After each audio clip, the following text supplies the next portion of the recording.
name. He died in 1984, but for 23 years he was a prisoner in the Soviet system. So he was arrested in 1939, right when the war got going with the Germans. And make a long story short, he was in Lubyanka prison for 5 years in Moscow, basically in solitary confinement. Then he was sent for 15 years or so to Siberia, to the worst work camps, And he describes it in this book called With God in Russia in this kind of bald, just straightforward way. But all through it, he says, okay, I went into Russia to be a missionary, to announce the gospel. It's not the way I expected it to be. I didn't expect to be in a prison camp, but okay, this is what God has willed, obviously. At least his permissive will is that I be here. So I'll do what I can. So for 23 years, this man set up, when he was in solitary, a Jesuit program of prayer, and he would go through his day. He had the prayers of the Mass memorized. Then when he gets to the camps, they would smuggle in little bits of bread and wine, so he would say Mass on a little table clandestinely, and he would minister in his own quiet way to the people around him. I'm telling that story because in the most horrific circumstances, in a way he never saw coming, he said, okay, but I'll try to be a saint here. I'll try to be Christ, bear the sufferings of those around me, and bring the grace of God. He was finally sprung in 1963. JFK was involved in getting him out with a prisoner exchange.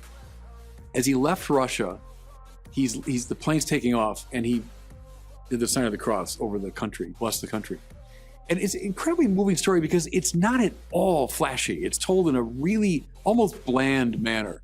But it's someone who decided, no, I'm going to go in the depths. I'm going to deal with what I've been given. And it's horrific. I'm in a Soviet Siberian concentration camp doing hard labor, but I'll be Christ for the people here. That's it. I mean, that's the adventure. There's the hero's journey that he went on. So so let's get back to the resurrection idea there, because again, see, that story to some degree doesn't require the resurrection to underscore his heroism. In fact, to say, in some sense, well, that was motivated by faith in the resurrection, in some sense undermines the heroism of the action. And again, I'm saying I'm not trying to casually dispense with the idea of the resurrection, not least because of its undoubted metaphorical structure. But there is this crazy emphasis, this crazy idea that somehow bearing up under all that burden reformatted the entire structure of being. And that's associated with, I believe, and I'm no theologian, I believe that's associated with the idea of the harrowing of hell. Is that? Well, yeah, there's something, but what I do as a first step, though, that's the church. The church, Christ's resurrection is the seed from which the church grows, and the church is the means by which God wants to reconfigure the world. That's right. We're not there just to kind of whisper our convictions among ourselves. Our whole purpose is to go now and recreate the world. That's the church's purpose. So, it reminds me, I read history, and history is so interesting that it's unbearable, right? If you read history, it's unbearably interesting. And yet, if you go sit in a history class taught by the typical history teacher, it's so dull that you can hardly keep your eyes open. There's, you need to memorize what happened in 1612, and that's not the point. The point is the unbelievably magnificent drama. And so then again, if that story that the church is telling is not being taken up, it's not being sold, there's something about it that's not being sold properly. I'm not saying I have the answer to that. No, that's true. But like, I saw this kid once when I was in Montreal, and he was about 17 years old, and he was big, like 6'5" guy, and like a physical specimen. And he was standing on the corner of a shopping area, and he had 2 pink shopping bags in his hands, and he looked kind of bereft. And I thought, if you came up to him and said, I've got some heroism in battle for you around the corner, he'd drop those, and you said it right, he'd drop those damn pink shopping bags in a second and be off for the adventure of his life. Yeah. It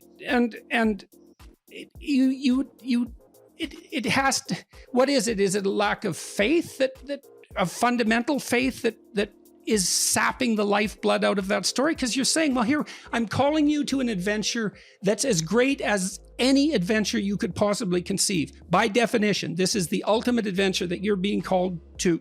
Yeah, but the Hobbit hole is so attractive. I mean, Bilbo would rather stay in his Hobbit hole. I mean, it's comfortable, and I got my doilies, and it's nice. It's comfortable here. So Gandalf has to summon him to adventure. It's a burden. It's a task, you know.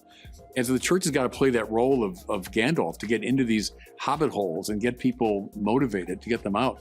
You know what was Walter Ciszek? I'll tell you exactly. He's a Jesuit novice in Pennsylvania, 1930 something, and Pope Pius XI at the time from Rome says, Russia's just gone communist. The church is being persecuted.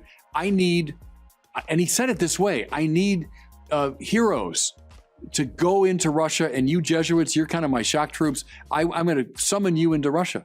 And young Walter Ciszek, 18 or 19, says, he just knew, that's where I'm going. And he went up to the speaker and said, I'm in. Okay. They sent him to Rome to study Russian language and Russian liturgy, and they sent him into Russia. So I mean, he was summoned. He was summoned to adventure, and he took it on. You're in. Why? Like, what happened in your life to pull you in this direction, and how has it worked for you? You know what was, Jordan, for me, I was a Catholic kid, you know, going to Mass on Sunday, but not all that interested in religion. And I was interested in baseball when I was like 13, 14. But I'm in high school, freshman high school class, and it was a Catholic high school, so it's a religion class. And one of the teachers laid out for us one of Thomas Aquinas's famous arguments for God's existence.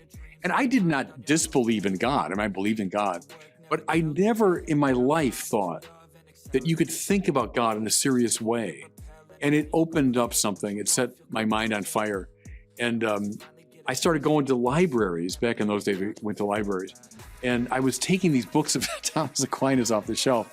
I had no idea what I was reading, but I still to this day think of those as like magical days that I had discovered something that just turned my mind on, you know? So that was the opening of the door. Then the other book I read at that time that was so influential was Thomas Merton. You know Merton, he was a Trappist monk. He'd been a man of the world, you know, all the way, and then had this huge conversion experience and becomes the most radical kind of monk you can become. And those two Thomases, Aquinas and Merton, had a big impact on me when I was a kid. Because there's something romantic about it. You know, Merton's was the story of someone kind of falling in love with God totally. That's what got me in the door. And then I followed a lot of the intellectual path. I was always kind of a thinker type. And that got me into the priesthood, and then, you know, off I go. But at every stage, it was something like a summoning to mission is language we would use.